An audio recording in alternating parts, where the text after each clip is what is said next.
नमस्कार, मैं हूं दीपक भंडारी और आप देख रहे हैं D4E न्यूज। चर्चा करेंगे दिन भर की बड़ी खबरों पर। पंजाब के मुख्यमंत्री भगवंत मान ने आज केंद्रीय गृह मंत्री अमित शाह के साथ दिल्ली में मुलाकात की और पंजाब को मिलने वाले रूरल डेवलपमेंट फंड, जो कि करीब 2800 करोड़ रुपए हैं, इस फंड को रिलीज करने की बात की। मीटिंग के बाद मुख्यमंत्री भगवंत मान ने कहा कि गृह मंत्री अमित शाह ने उन्हें भरोसा दिया है कि रूरल डेवलपमेंट फंड का पैसा जारी कर दिया जाएगा। क्योंकि बॉर्डर स्टेट है, हमारी मीटिंग्स चलती रहती हैं रेगुलरली। 2-3 हमारे मुद्दे थे जो डिस्कस किए और उन्होंने कहा कि जल्दी इनका कोई ना कोई हल निकल जाएगा। और बहुत ही अच्छी मीटिंग रही, फ्रूटफुल रही। RDF का पैसा, रूरल डेवलपमेंट का 2800 करोड़ के पास हमारा स्टक है। पिछली सरकारों की गलतियों की वजह से हमने एक्ट भी चेंज कर लिया, तो अब ये इन्होंने कहा है कि आश्वासन दिया कि जारी कर देंगे। और जो बॉर्डर की जो फेंस है, तार है, जो कई जगह पे 4-4 किलोमीटर अंदर है, तो बहुत सी ज़मीन तार के पार है, तो किसानों को ID दिखाकर बाहर, मतलब तार के पार खेती करनी पड़ती है। BSF का भी टाइम जाता है, फ्रिस्किंग करते हैं, साथ में BSF जाती है खेती करवाने की।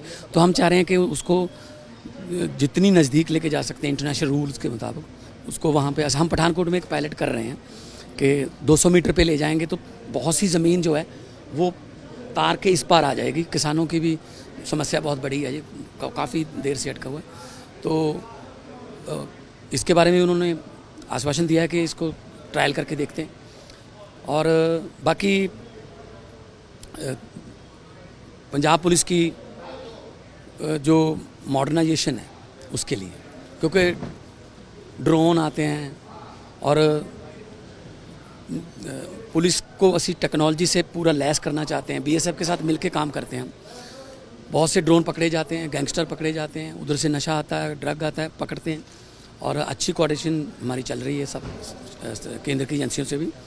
आपको बता दें कि केंद्र ने यह पैसा इसलिए रोका है क्योंकि जिस मकसद के लिए केंद्र सरकार की ओर से राज्य सरकार को यह पैसा भेजा जाता है, केंद्र का मानना है कि यह पैसा उन योजनाओं पर खर्च नहीं होता, बल्कि दूसरी जगह पर यह पैसा खर्च कर लिया जाता है।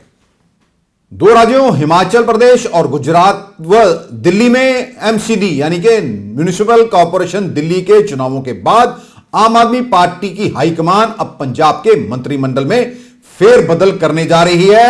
और अगर बात करें, जानकारी मिली है कि इस फेरबदल में कैबिनेट मंत्री फौजा सिंह सरारी का पत्ता साफ हो सकता है।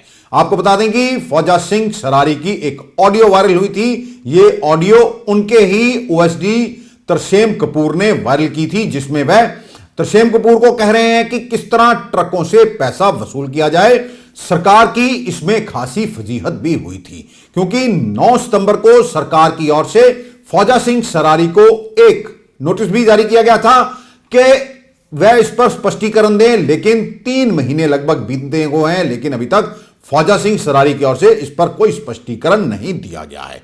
अब कई दिनों से यह भी चर्चा चल रही थी कि गृह मंत्रालय प्रदेश का कुंवर विजय प्रताप सिंह को सौंपा जाए, क्योंकि प्रदेश की लॉ एंड ऑर्डर की स्थिति दिन ब दिन बदतर होती जा रही है। अब क्या सरकार कुंवर विजय प्रताप सिंह को कोई जिम्मेदारी देगी या नहीं, ये तो आने वाला समय ही बताएगा। लेकिन यह चर्चा जोरों पर है कि शीघ्र ही मंत्रिमंडल में फेर हो सकता है, क्योंकि अभी भी 3 मंत्रियों की जगह पहले से ही मंत्रिमंडल में खाली है। 3 मंत्री बनाए जाएंगे और कुछ मंत्रियों का, जिनकी कारगुजारी, कार्यप्रणाली ठीक नहीं है, उन्हें बाहर का रास्ता दिखाया जा सकता है। अकाली दल की नेता और पूर्व केंद्रीय मंत्री हरसिमरत कौर बादल ने कहा, गुजरात और हिमाचल का भाईचारा पंजाब से अधिक समझदार निकला, जो है आम आदमी की पार्टी की बातों में नहीं आया। सुनिए हरसिमरत कौर बादल क्या कह रही हैं। रिजल्ट देख के तो मैं यही कह सकती हाँ कि भावें साडे गुजरात दे भाईचारा होए, भावें हिमाचल दा भाईचारा होए, किते ना किते पंजाबियां तो सियाना निकलिया कि ये धोखेबाजां दे बदलाव दे गारंटियां दे चक्करां 'च नहीं फसिया ते उन्होंने अपने सूबे दी अमन शांति भाईचारक सांझ कीते हुए कमां दे आधार 'च उन्होंने अपना फैसला सुनाया। ते मैं उम्मीद करदी हाँ कि ਪੰਜਾਬ ਦੇ ਹਾਲਾਤਾਂ ਦੇਖ ਕੇ ਜਿਵੇਂ ਆਹ ਰਾਜਾਂ ਦੇ ਲੋਕਾਂ ਨੇ ਇਹਨਾਂ ਦੇ ਚਾਸੇ 'ਚ ਨਹੀਂ ਫਸੇ। ਚਲੋ ਸਾਡੇ ਨਾਲ ਜਿਨ੍ਹਾਂ ਨੇ ਧੋਖਾ ਕੀਤਾ, ਆਉਣ ਵਾਲੇ ਸਮੇਂ 'ਚ ਇਹਨਾਂ ਨੂੰ ਸਬਕ ਜ਼ਰੂਰ ਸਿਖਾਵਾਂਗੇ। ਅੱਜ ਪੰਜਾਬ ਦੇ ਕਿਹੜੇ ਹਾਲਾत पैदा हो गए ने।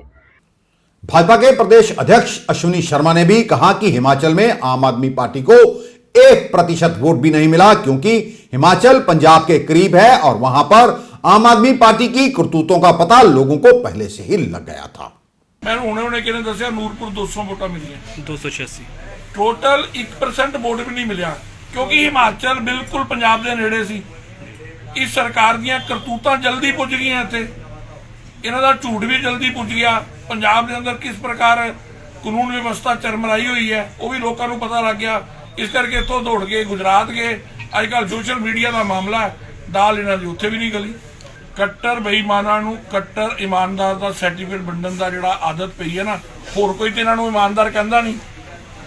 कल जो परिणाम MCD दे भी आए हैं ਉਹਦੇ अंदर देखो कि जिन्हां दे उत्ते भ्रष्टाचार के इल्जाम सी, चाहे वो सिसोदिया ने चाहे जैन ने, अपनी अपनी विधान सभा से सारे वार्ड हार आए ने लोगों ने, और एक संकेत दिता है कि जेड़े इल्जाम इन्हां ते लग रहे हैं लोग उहदे नाल खड़े ने कि इन्हां ते जेड़े इल्जाम लगे ने ठीक है ने। संगरूर से विधायिका नरेंद्र कौर भराज भी कैबिनेट मंत्री अनमोल गगन मान के नक्शे कदम पर चल पड़ी हैं। आज उन्होंने भी इलाके में बनाई जा रही सड़क का जायजा लिया और वहां पर प्रयोग हुए घटिया मटेरियल को लेकर अधिकारियों और ठेकेदार को लताड़ भी लगाई।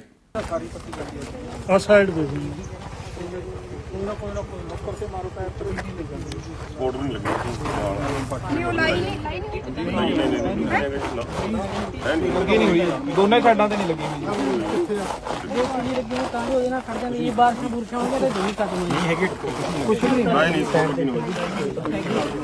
नीचे लगी हुई है थोड़ी जी। नहीं एक का लगी हुई है मैम, मटीरियल लो है नंबर एक। कहने के बावजूद मैं 12 तरीक तो इस गल के पीछे पै रहा, मेरे को रिकॉर्डिंग है पर किसी ने परवाह ही नहीं की। पता ही नहीं जनता एडमिनिस्ट्रेशन की परवाह ही नहीं करती है। मैं एक जिम्मेवार बंदा मैम, बार बार बोलने तो बाद भी किसी ने परवाह नहीं की। जय साहब कितने ਬਾਬਾ ਜੀ ਕਿਹਨੂੰ ਕਿਹਾ ਸੀਗਾ ਕੰਪਲੇਂਟ ਕਿਹਨੂੰ ਕਰੀ ਸੀ? मैम पहले तो ਜਦੋਂ ਇਹ ਸ਼ੁਰੂ ਕਰਨ ਲੱਗਿਆ ਕੰਪਲੇਂਟ ਇਨ ਰਿਟਨ ਨਹੀਂ ਵਰਬਲੀ ਮਤਲਬ ਕਿਸੇ ਜਿਹੜੀ ਪਹਿਲਾਂ ਇਹਨਾਂ ਦੇ ਠੇਕੇਦਾਰ ਨੂੰ ਕਿਹਾ, ਠੀਕ ਹੈ ਕਹਿੰਦਾ ਮਤਲਬ ਕਦੇ ਸਾਈਡ ਤੇ ਆਏ ਨਹੀਂ। ਮੈਂ ਕਿਹਾ ਫਿਰ ਤੁਸੀਂ ਸਿਰਫ ਮਤਲਬ ਪੈਸੇ ਕਮਾਉਣ ਲਈ ਆਏ ਹੋ, ਭੱਜ ਗਿਆ।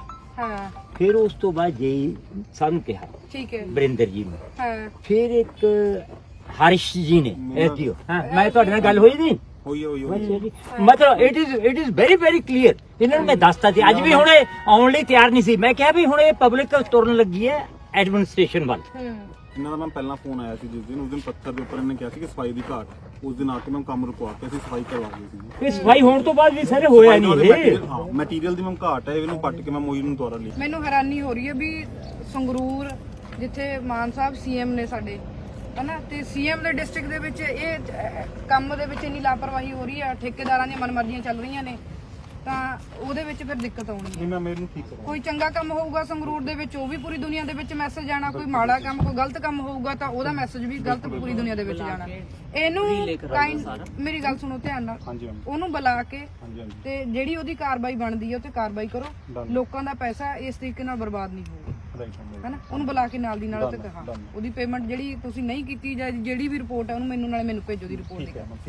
एक वीडियो वायरल हो रहा है जिसमें एक व्यक्ति खुद को तरनतारन जिले का विधायक बता रहा है और कह रहा है कि मैं विधायक सरवन सिंह धुन का भाई हूं, विधायक मैं हूं, यहां जो भी अफसर किसी की बात नहीं मानेगा हम बर्दाश्त नहीं करेंगे। मेरा भाई भला मानस है, आपके सर में छित्तर नहीं मारना चाहता जिस तरह विरसा सिंह वल्टोआ और सुखपाल सिंह भुल्लर मारते थे। यदि आपने हमारे काम नहीं किए तो हम सभी अधिकारी जो खेमकरण, भिक्कीविंड और पट्टी तहसील में लगे हुए हैं उन सभी को नंगा कर दूंगा। खेमकरण हलके दे सारे अफसरां नूं मैं बेनती करदा, मैं सरवण धुन दा भरा वां, मैं MLA हां इत्थे।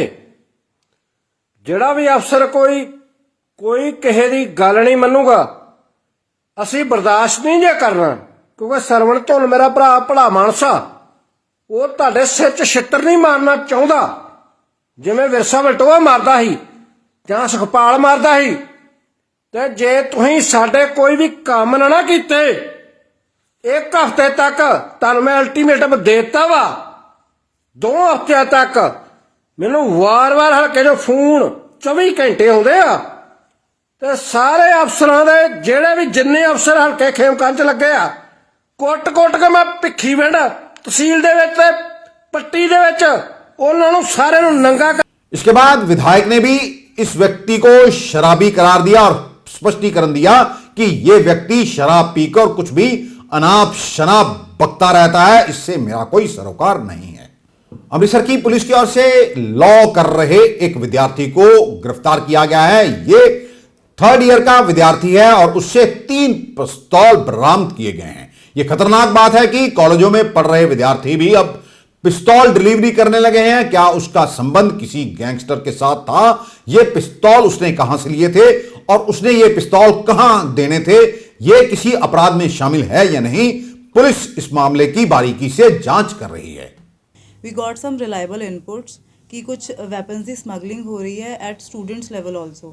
ਤੇ ਇਨਪੁਟਸ ਦੇ ਬੇਸਿਸ ਤੇ ਆਪਾਂ ਜਿਹੜਾ ਹੈ ਖਾਲਸਾ ਕਾਲਜ ਦੇ ਨੇੜੇ ਨਾ ਇੱਕ ਨਾਕਾ ਲਗਾਇਆ ਸੀਗਾ ਕਿ ਸਾਨੂੰ ਇਨਫੋਰਮੇਸ਼ਨ ਸੀ ਕਿ ਉੱਥੇ ਇੱਕ ਇਨੋਵਾ ਗੱਡੀ ਨੇ ਆਉਣਾ ਹੈ ਜਿੱਥੇ ਇੱਕ ਵੈਪਨਸ ਦੀ ਸਪਲਾਈ ਅੱਗੇ ਕਰਨੀ ਹੈ। ਸੋ ਆਪਾਂ ਉਹਨਾਂ ਨੂੰ ਟਰੈਪ ਲਗਾ ਕੇ ਨੈਪ ਕੀਤਾ ਐਂਡ ਉਸ ਗੱਡੀ 'ਚੋਂ ਜਿਹੜਾ ਹੈ 2 ਵੈਪਨਸ ਇੱਕ ਲਾਅ ਸਟੂਡੈਂਟ ਸੀਗਾ namely Sahaj Pratap Singh son of Navtej Singh. He is just 21 years old and 3rd year ਦਾ ਲਾਅ ਸਟੂਡੈਂਟ ਸੀਗਾ। ਅਤੇ ਇਹਦੇ ਕੋਲੋਂ ਇਹਦੀ ਡੱਬ 'ਚੋਂ ਇੱਕ ਪਿਸਟਲ 2 ਰੌਂਦ ਐਂਡ ਆਫਟਰ ਜਦੋਂ ਕਾਰ ਚੈੱਕ ਕੀਤੀ ਤੇ ਕਾਰ ਦੇ ਡੈਸ਼ਬੋਰਡ 'ਚੋਂ ਇੱਕ ਹੋਰ ਪਿਸਟਲ ਪਲੱਸ 4 ਮੈਗਜ਼ੀਨਸ ਐਂਡ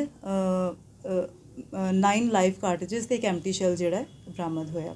ਉਸ ਤੋਂ ਬਾਅਦ ਇਹਦਾ ਆਪਾਂ ਰਿਮਾਂਡ ਲਿਆ, 1 ਦਿਨ ਦਾ ਸਾਨੂੰ ਰਿਮਾਂਡ ਮਿਲਿਆ ਐਂਡ ਰਿਮਾਂਡ ਦੇ ਦੌਰਾਨ ਜਿਹੜਾ ਇੱਕ ਹੋਰ ਵੈਪਨ ਦੀ ਰਿਕਵਰੀ ਨੇ ਕਰਵਾਈ ਹੈ। ਅਤੇ till the time we are verifying ਕਿ ਇਹਦਾ ਕੀ ਐਗਜ਼ੈਕਟਲੀ ਇਹਦਾ ਪਰਪਸ ਕੀ ਸੀ, ਕਿ ਫॉर ਬ੍ਰੈਂਡਿਸ਼ਿੰਗ ਪਰਪਸ ਲਈ ਸੀਗਾ ਜਾਂ ਫਿਰ ਮਤਲਬ ਜਿੱਦਾਂ ਅੱਜ ਕੱਲ੍ਹ ਸਟੂਡੈਂਟਸ ਨੂੰ ਗਲੋਰੀਫਿਕੇਸ਼ਨ ਦਾ ਸ਼ੌਕ ਹੁੰਦਾ ਉਹਦੇ ਰਿਗਾਰਡਿੰਗ ਜਾਂ ਫਿਰ ਇਹਦਾ ਕੋਈ ਹੋਰ ਇਹਦੇ 'ਚ ਕੋਈ ਕ੍ਰਿਮੀਨਲ ਐਕਟੀਵਿਟੀਜ਼ 'ਚ ਵੀ ਇਹਦਾ ਲਿੰਕਸ ਵਗੈਰਾ ਹੈਗੇ ਆ। ਜੀ ਉਮਰ ਇਹਦੀ ਕਿੰਨੀ ਹੈ? ਇਹਦੀ ਉਮਰ 21 ਸਾਲ ਹੈ। ਕਿੰਨੇ ਜਣੇ ਸੀ ਗੱਡੀ ਦੇ ਵਿੱਚ? ਇੱਕ ਹੀ ਜਾਣਾ ਸੀਗਾ। ਨੋਰਮਲ ਬੈਕਗਰਾਊਂਡ ਹੈਗਾ ਅਤੇ ਉੱਦਾਂ ਹੀ ਸਟੂਡੈਂਟ ਇਹਨਾਂ ਦੇ ਪ੍ਰੋਫੈਸਰਸ ਨਾਲ ਜਦੋਂ ਗੱਲ ਕੀਤੀ ਦੇ ਸੈਡ ਕਿ ਹੀ ਵਾਜ਼ ਨਾਟ ਰੈਗੂਲਰ ਇਨ ਦਾ ਕਲਾਸ। ਇਹ ਰੈਗੂਲਰ ਨਹੀਂ ਸੀਗਾ ਕਲਾਸ 'ਚ and most of the time absent ਰਹਿੰਦਾ ਸੀਗਾ। 10 ਤਰੀਕ ਤੋਂ ਕੱਲ੍ਹ ਤੋਂ ਇਹਨਾਂ ਦੇ ਐਗਜ਼ਾਮਸ ਵੀ ਸ਼ੁਰੂ ਹੈ ਅਤੇ ਇਹਦੀ ਪਰਸੈਂਟੇਜ ਵੀ ਮਤਲਬ ਜਿਹੜੀ ਅਟੈਂਡੈਂਸ ਪਰਸੈਂਟੇਜ ਹੈ ਉਹ ਵੀ ਕਾਫੀ ਸ਼ਾਰਟ ਸੀਗੀ ਅਤੇ ਉਹਨਾਂ ਵੱਲੋਂ ਤਾਂ ਬਸ ਇੰਨਾ ਹੀ ਦੱਸਿਆ ਗਿਆ। ਬਾਕੀ criminal record we are checking, past record as such ਕੋਈ ਨਹੀਂ ਅਜੇ ਤੱਕ ਇਹਦਾ ਸਾਹਮਣੇ ਆਇਆ। कैबिनेट मिनिस्टर इंदरबीर सिंह निज्जर ने आज पाइटेक्स मेले में शिरकत की और कहा कि पंजाब एक स्टेट नहीं बल्कि एक देश है। उन्होंने हरियाणा, हिमाचल, पंजाब और लाहौर के पंजाब का भी जिक्र किया। इसमें कई पाकिस्तानी महिलाओं ने भी स्टॉल लगा रखे हैं। ਅੱਜ ਪਾਈਟੈਕਸ ਦਾ ਮੇਲਾ ਦੂਜੇ ਦਿਨ 'ਚ ਆ ਗਿਆ ਔਰ 5 ਦਿਨ ਦਾ ਪੂਰਾ ਮੇਲਾ ਹੈ ਤੇ ਬੜਾ ਚੰਗਾ ਲੱਗ ਰਿਹਾ ਹੈ। 5 ਮੁਲਕ ਇੱਥੇ ਆਏ ਨੇ ਜਿਹਦੇ 'ਚ ਇਜਿਪਟ ਹੈ, ਟਰਕੀ ਹੈ, ਅਫਗਾਨਿਸਤਾਨ ਹੈ, ਪਾਕਿਸਤਾਨ ਹੈ ਔਰ ਇੰਡੀਆ ਹੈ ਔਰ ਥਾਈਲੈਂਡ ਹੈ। ਸੋ ਕਾਫੀ ਸਟਾਲਸ ਲੱਗੇ ਨੇ। 3 ਏਕੜ ਜਗ੍ਹਾ ਇੱਥੇ ਜਿਹਦੇ 'ਚ ਐਤਕੀ ਪਿਛਲੀ ਵਾਰ ਸੀਗੇ 300 ਸੀਗੇ ਐਗਜ਼ੀਬਿਟਰਸ ਜਿਹੜੇ ਸੀਗੇ ਐਤਕੀ 450 ਨੇ, ਮਤਲਬ 50% ਵੱਧ ਗਏ ਨੇ। ਸੋ ਅਸੀਂ ਆਸ ਕਰਦੇ ਹਾਂ ਕਿ ਜਿਵੇਂ ਟਾਈਮ ਨਿਕਲੀ ਜਾਏਗਾ ਸਾਡੇ ਪਾਰਟਿਸਪੇਸ਼ਨ ਹੋਰ ਵੱਧਦੀ ਜਾਏਗੀ। ਬੜੀ ਖੁਸ਼ੀ ਹੁੰਦੀ ਹੈ। ਦੇਖੋ ਇਹ ਜਿਹੜੀਆਂ ਹੱਦਾਂ ਨੇ ਇਹ ਅਸੀਂ ਆਪ ਬਣਾਈਆਂ ਨੇ, ਹੈ ਨਾ। ਅਦਰਵਾਈਜ਼ ਜਿਹੜੀ ਪੰਜਾਬੀਅਤ ਹੈ ਸਾਡੀ ਇਹ ਸਾਰੀ ਸਾਂਝੀ ਹੈ। ਪੰਜਾਬ ਨੂੰ ਹਮੇਸ਼ਾ ਮੈਂ ਇੱਕ ਮੁਲਕ ਮੰਨਦਾ ਕਿਉਂਕਿ ਪੰਜਾਬ ਨੂੰ ਆ ਪੰਜਾਬੀ ਸੂਬਾ ਜਿਹੜਾ ਬਣਾ ਕੇ ਅਸੀਂ ਬਣਾਇਆ ਹੈ। ਅਸੀਂ ਇਹਨੂੰ ਪੰਜਾਬ ਨਾ ਮੰਨੀਏ। ਪੰਜਾਬ 'ਚ ਅਸੀਂ ਹਰਿਆਣਾ, ਹਿਮਾਚਲ ਔਰ ਜਿਹੜਾ ਲਹਿੰਦਾ ਪੰਜਾਬ ਹੈ ਇਹ ਸਾਰਾ ਇਕੱਠਾ ਪੰਜਾਬ ਹੈ। ਚੜ੍ਹਦਾ ਪੰਜਾਬ, ਲਹਿੰਦਾ ਪੰਜਾਬ, ਇੱਕ ਪੰਜਾਬ ਹੈ। ਪੰਜਾਬੀ ਇੱਕ ਮੁਲਕ ਹੈ, ਪੰਜਾਬੀ ਇੱਕ ਕੌਮ ਹੈ। ਪੰਜਾਬੀ ਭਾਸ਼ਾ ਆਪਣੇ ਆਪ 'ਚ ਇੱਕ ਬੜੀ ਵੱਡੀ ਭਾਸ਼ਾ ਹੈ। This is the first time to visit Amritsar, yeah. But we visit India in Mumbai, yeah. And our Kinary balm already in the wholesale market in Mumbai already, yeah. And we want to try for the Amritsar and Punjab state, yeah. And hope we have to enjoy together. Yeah, thank you so much. Yeah, सवादी खा। जी, मेरा नाम है नफीसा असलम और मैं कराची पाकिस्तान से आई हूँ। तो यहाँ पे आप आए हैं, ये पहली बार स्टॉल लगाने हैं या पहले? नहीं, पहले भी आते रहे हैं। पहले भी यहाँ आते रहे हैं जब पाकिस्तान के स्टॉल लगते थे।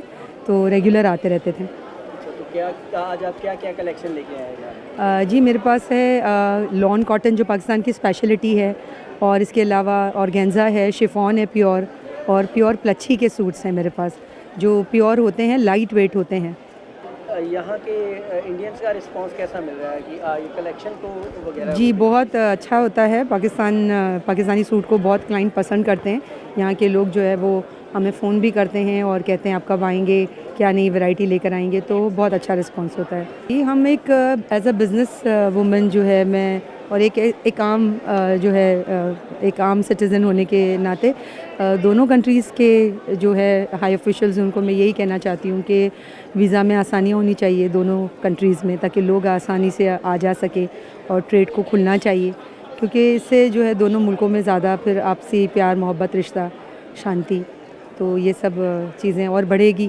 तो बस ये मेरी दुआ भी यही है कि हमारे पूरे रीजन में बहुत शांति रहे, पीस रहे, अमन से सब लोग चैन से रहे, और आपस में लोगों के अच्छे ताल्लुकात हों।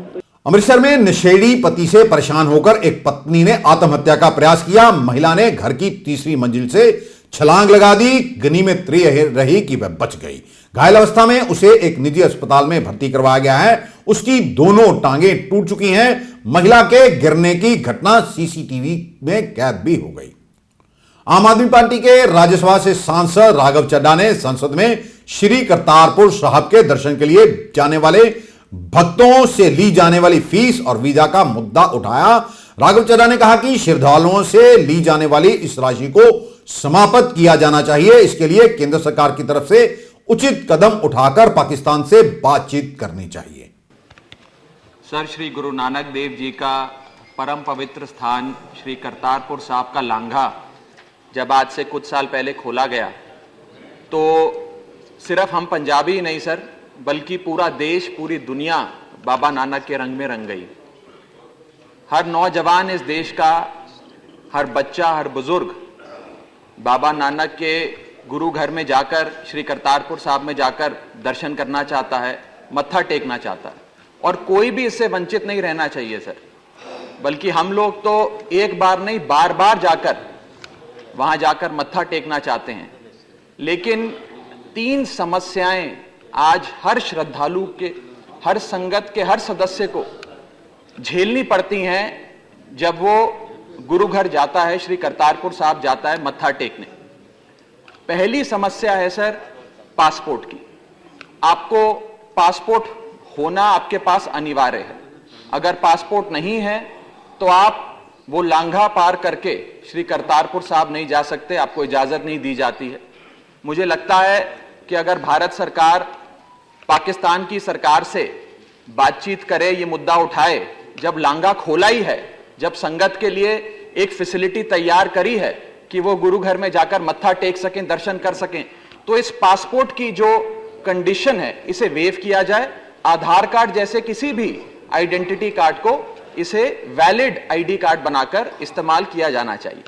दूसरी बड़ी समस्या यह है सर कि आज हर श्रद्धालु को $20 की फीस देनी पड़ती है। आज डॉलर वैसे ही आप जानते हैं कि 80 के पार हो चुका है। हमारी सरकार की इकोनॉमिक पॉलिसीज के चलते 80 के पार डॉलर हो गया है। अगर एक शख्स को $20 की फीस देकर दर्शन करने जाना पड़े तो 1600 रुपए से अधिक उसकी जेब से लगता है। अब मान लीजिए सर कि एक परिवार में 5 सदस्य हैं, वो हर साल जाना चाहते हैं, तो साल का एक परिवार का 8000 रुपए का खर्चा होगा। मैं सरकार से अनुरोध करता हूं कि ये $20 की जो फीस है इसे वेव किया जाए और संगत के हर सदस्य को वहां जाने की अनुमति दी जाए। और आखिरी समस्या है सर, जो रजिस्ट्रेशन का ऑनलाइन प्रोसेस है वो बड़ा मुश्किल है, कंबरसम है, उसे सरल किया जाए ताकि संगत और गुरु घर के बीच में जितनी दूरियां हैं वो मिटाई जाएं। बहुत बहुत शुक्रिया। भारतीय जनता पार्टी के राष्ट्रीय महासचिव तरुण चुग ने पंजाब की कानून व्यवस्था पर सवाल उठाए और कहा, आज पंजाब में कानून व्यवस्था पूरी तरह से ध्वस्त हो चुकी है। पिछले दिनों में पंजाब में बिगड़ती कानून व्यवस्था और लगातार आतंकी गतिविधियां और भारी मात्रा में असला, हथियार, गोला बारूदों की बरामदगी, हत्या, डकैती, लूटपाट, फिरौती की घटनाएं पंजाब में लॉ एंड ऑर्डर की लचर व कमजोर स्थिति को दर्शाती हैं। उत्तर प्रदेश के मुख्यमंत्री योगी आदित्यनाथ ने शुक्रवार को कानपुर में VSSD कॉलेज ग्राउंड में एक सभा को संबोधित किया और उन्होंने बदमाशों को खुली चेतावनी दी और कहा, अब कोई अपराधी जो पहले एक चौराहे पर बहन बेटी को छेड़ता हो, दूसरे चौराहे पर डकैती डालने का दुस्साहस करता हो, अब वह ऐसा नहीं कर पाएगा क्योंकि सीसीटीवी कैमरे में एक एक गतिविधि कैद हो जाएगी। योगी ने कहा, अगर किसी ने एक चौराहे पर शरारत की या फिर डकैती डाली तो अगले चौराहे पर भागने से पहले ही वह सारी तस्वीरें सीसीटीवी कैमरे में कैद हो जाएंगी और अगले चौराहे पर पहुंचते पहुंचते पुलिस उसे ढेर कर चुकी होगी। ICCC के साथ ही हमारे शहर सुरक्षित हो, इसके लिए सेफ सिटी की योजना को इसी के साथ इंटीग्रेट कर देना, यह प्रदेश के अंदर, देश के अंदर एक नए मॉडल के रूप में 18 ऐसी सिटी एक साथ ICCC के साथ इंटीग्रेट करते हुए सेफ सिटी के रूप में बन रहे हैं। अब कोई अपराधी, कोई भी ऐसा समाज विरोधी तत्व जो पहले एक चौराहे पर किसी बेटी या बहन को छेड़ता हो, दूसरे चौराहे पर डकैती डालने का दुस्साहस करता हो, अब नहीं कर पाएगा क्योंकि सीसीटीवी कैमरा एक एक गतिविधि को कैद करके रखेगा। अगर किसी ने एक चौराहे पर कोई शरारत की या कोई डकैती डाली तो अगले चौराहे पर भागते से पहले ही वह सारी तस्वीरें कैद हो जाएंगी और अगले चौराहे तक पहुंचते पहुंचते पुलिस उसको ढेर कर चुकी होगी। भाइयों बहनों, अब कोई भी सुरक्षा में सेंध लगाने का दुस्साहस नहीं कर पाएगा। हिमाचल में कांग्रेस को 40 सीटें मिली हैं, इसके बावजूद कांग्रेस को कहीं ना कहीं कोई डर सता रहा है। उन्हें यह डर सताने लगा है कि कहीं 40 में कुछ विधायकों को तोड़ ना लिया जाए। मुख्यमंत्री की कुर्सी को लेकर कांग्रेस में घमासान शुरू हो गया है। मुख्यमंत्री बनने के लिए प्रदेश के 6 नेता दावा कर रहे हैं। इसी बीच एक नया मोड़ आया जब हिमाचल के प्रभारी राजीव शुक्ला, छत्तीसगढ़ के मुख्यमंत्री भूपेश बघेल और हरियाणा के पूर्व मुख्यमंत्री भूपेंद्र सिंह हुड्डा सरकार बनाने का दावा पेश करने राजभवन पहुंच गए। इस दौरान उनके साथ प्रदेश का एक भी नेता मौजूद नहीं था। आज के लिए बस इतना ही। कल आपके समक्ष फिर हाजिर होंगे, तब तक के लिए नमस्कार।